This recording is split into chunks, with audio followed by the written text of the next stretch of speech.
For customers, it can often be unclear where exactly the service charge they're paying ends up. But now new legislation will put a ban on the hospitality sector imposing a service charge, unless that money goes straight to staff.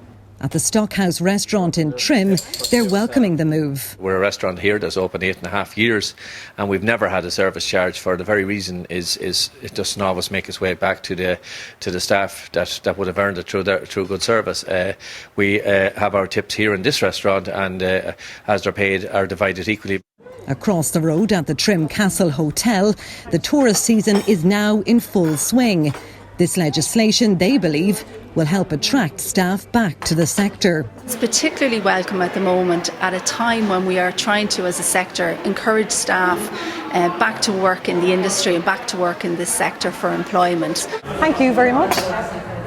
The Restaurants Association has welcomed this legislation and the transparency it said it will bring about. But it says it wants clarity about how exactly it's going to be implemented. And it says hospitality shouldn't be the only sector where legislation on service charges is introduced. Ensuring a tip paid electronically gets to staff will also be part of this new legislation. The fact is, more and more people are paying electronically.